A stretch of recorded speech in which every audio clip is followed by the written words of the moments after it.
देखिए हर खबर यहीं पर, सब्सक्राइब कीजिए TV9 भारतवर्ष। और अब बात करेंगे चीन की। लद्दाख में भारत चीन सीमा पर विवाद बरकरार है। हालांकि इस बीच चीन का यह कहना है कि सब कुछ सामान्य है। चीन ने आज भी बातचीत के जरिए मुद्दे को सुलझाने की कोशिश की, लेकिन इस बीच चीन लगातार अपनी साजिशों को भी अंजाम देने की फिराक में है, क्योंकि सीमा पर लगातार वो अपनी सेना की संख्या बढ़ा रहा है। यहां तक कि गोला बारूद और हथियारों की संख्या भी बढ़ाई जा रही है। इन सब के बीच हिंदुस्तानी शूरवीरों की पैनी नजर चीन के हर एक मूवमेंट पर है। आसमान से लेकर जमीन तक हर वो जगह हिंदुस्तानी शूरवीर अपनी नजर गड़ाए हुए हैं कि लद्दाख में कोई भी हलचल ऐसी ना हो जो कि भारत के खिलाफ हो। क्या लद्दाख में लाइन ऑफ एक्चुअल कंट्रोल पर तोपें गरजेंगी? क्या चीन और हिंदुस्तान के बीच बारूदी टक्कर होने वाली है? क्या 58 बरस के बाद एक बार फिर हिंदुस्तान और चीनी सैनिक टकराएंगे? वुहान वायरस के विध्वंसक विस्फोट के बीच जंगी आशंकाओं में लिपटे ऐसे सवाल बार बार जहन में दस्तक दे रहे हैं। युद्ध का अंदेशा लगातार आकार ले रहा है और इसकी वजह है ड्रैगन की वो दगाबाजी जिसके लिए कुख्यात है पापी पड़ोसी। दुनिया को कोरोना की भट्टी में झोंकने वाला चीन अब सरहद पर जोर आजमाइश की फिराक में है। ट्रंप के तेवरों से तिलमिलाए शी जिनपिंग अब भारत के खिलाफ युद्ध की प्रस्तावना लिखने में लगे हुए हैं और अगर मीडिया रिपोर्ट्स की माने तो चीन लगातार बॉर्डर पर अपनी ताकत में इजाफा कर रहा है। यह है हिंदुस्तान और चीन की सरहदी रेखा। मीडिया रिपोर्ट्स के मुताबिक इस लकीर से महज 25 से 30 किलोमीटर की दूरी पर हजारों की तादाद में चीन की रेड आर्मी खड़ी है। सिर्फ चीन की चमगादड़ फौज ही नहीं खड़ी है, बल्कि लाल सुल्तान के आदेश पर ड्रैगन बारूदी जखीरा जमा कर रहा है। मीडिया रिपोर्ट्स के मुताबिक चीन अपने बेस पर तोपें जमा कर रहा है, आर्टिलरी गन को तैनात कर रहा है, जंग के मैदान में इस्तेमाल होने वाले वाहन दौड़ा रहा है।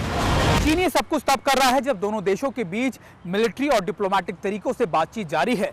दरअसल अब तक दोनों देशों के बीच में सीओ लेवल पर और ब्रिगेड लेवल पर कई बातचीत हो चुकी हैं और माना यह जा रहा है कि सभी बातचीत बेनतीजा रही। सबसे खास बात यह कि अब मेजर जनरल रैंक के ऑफिसर से लगातार ये बातचीत की जा रही है और माना यही जा रहा है कि आने वाले वक्त के अंदर दोनों ये मामला सुलझा लेंगे। लेकिन बातचीत की आड़ में चालबाज चीन सरहदी इलाकों में अपनी ताकत को बढ़ा रहा है। हालांकि आसमानी कैमरे चीन की चालाकी की चिंधियां उड़ा रहे हैं। चीन की धोखेबाजी की कई तस्वीरें सामने आ चुकी हैं। मीडिया रिपोर्ट्स के मुताबिक चीन ने डेमचोक और दौलत बेग ओल्डी में भी अपनी सेना की संख्या को बढ़ा दिया है। खबर है कि करीब 2500 चीनी सैनिक पेंगोंग त्सो और गलवान घाटी में तैनात कर दिए गए हैं। साथ ही वो अस्थायी इंफ्रास्ट्रक्चर और हथियार को भी जमा कर रहे हैं। यानी लद्दाख की ओर लगातार ड्रैगन खुद को मजबूत करने की फिराक में है। हालांकि जानकार बताते हैं कि ये सब चीन का हथकंडा है और ऐसे हथकंडे से हिंदुस्तान अच्छी तरह से वाकिफ है। करीब 3 साल पहले चीन ने डोकलाम में भी ऐसे ही हथकंडे अपनाने की कोशिश की थी, मगर इस बार हिंदुस्तान की सरकार लद्दाख में चीन को डोकलाम से भी कहीं ज्यादा मजबूती से जवाब देने की तैयारी में है। चीन की कायर फौज के नापाक मंसूबों को मटियामेट करने के लिए हिंद के सपूत सरहद पर डटकर खड़े हैं। तिरंगाधारी शूरवीर चीन से दोगुनी ताकत के साथ पड़ोसी की जंगी मंशा को ध्वस्त करने की तैयारी में है। चीन की समानांतर हिंदुस्तान भी सरहद को बारूदी दीवार से अभेद बना रहा है। रिपोर्ट्स के मुताबिक भारतीय सेना भी सीमा के पास अपने बेस पर चीनी सेना को टक्कर देने लायक हथियार और युद्धक वाहन को लाना शुरू कर चुकी है। हथियार, टैंक और जंगी गाड़ियां जमा कर रही है। यहां तक कि भारतीय वायुसेना भी इस इलाके का लगातार सर्विलांस कर रही है। असल में चीन अभी भी हिंदुस्तान को 1962 के तराजू में तोलकर देख रहा है, लेकिन वो भूल गया है कि ब्रह्मपुत्र नदी से बहुत पानी बह चुका है। अब भारत देश हमारा लगातार दुनिया भर की अगुवाई करने के लिए तैयार है और भारत के प्रधानमंत्री नरेंद्र मोदी आंखों में आंखें डालकर बात करने में यकीन रखते हैं।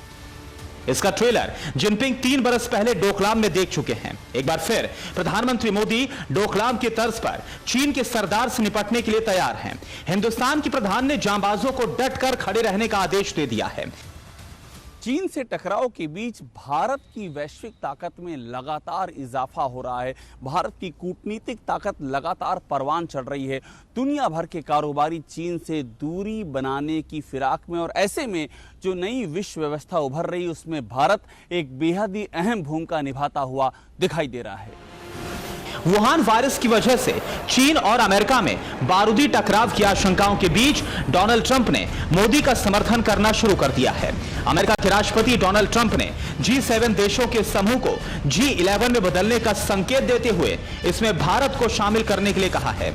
चीन से विवाद और अमेरिका के साथ ऑस्ट्रेलिया के प्रधानमंत्री की इस तस्वीर की कूटनीतिक व्याख्या जारी है। ऑस्ट्रेलिया के प्रधानमंत्री स्कॉट मॉरिसन ने समौसे की तस्वीर के साथ मोदी के साथ दोस्ती को नया आयाम देने का संकेत दे दिया है।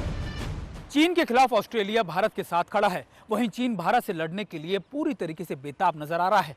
भारत और ऑस्ट्रेलिया लगातार अपनी दोस्ती को एक नया आयाम दे रहे हैं।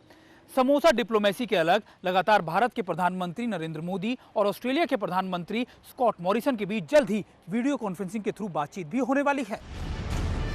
जाहिर है कि ऑस्ट्रेलिया का भारत के साथ बढ़ता रुझान चीन के लिए भी संदेश है। माना जा रहा है कि क्वाड में शामिल भारत और ऑस्ट्रेलिया अपनी रणनीतिक साझेदारी का विस्तार करेंगे। भारत, अमेरिका, जापान और ऑस्ट्रेलिया 4 देशों के समूह क्वाड के सदस्य हैं। ये सभी एकजुट हैं और इनमें से सभी देशों के साथ चीन की तनातनी जारी है। अमेरिका ऑस्ट्रेलिया के साथ बारूदी युद्ध की आशंका लगातार बनी हुई है और भारत के साथ चीन खुद बॉर्डर पर तनाव का मीटर ऊपर उठा रहा है। हालांकि गांधी और बुद्ध को मानने वाला हिंदुस्तान युद्ध के बजाय शांति के सिद्धांत को आखिरी तक अपनाने के लिए प्रतिबद्ध है। लेकिन चीन ने अगर हड़बड़ी में कोई गड़बड़ी की तो उसे 62 के युद्ध की 4 गुना ज्यादा कीमत चुकानी होगी और ये दोनों मोर्चों पर हिंदुस्तान की तैयारी को देखकर तय भी लग रहा है। Bureau report, TV9 Bharatvarsh. फिक्र आपकी, सोमवार से शुक्रवार रात 9 बजे सिर्फ TV9 भारतवर्ष पर।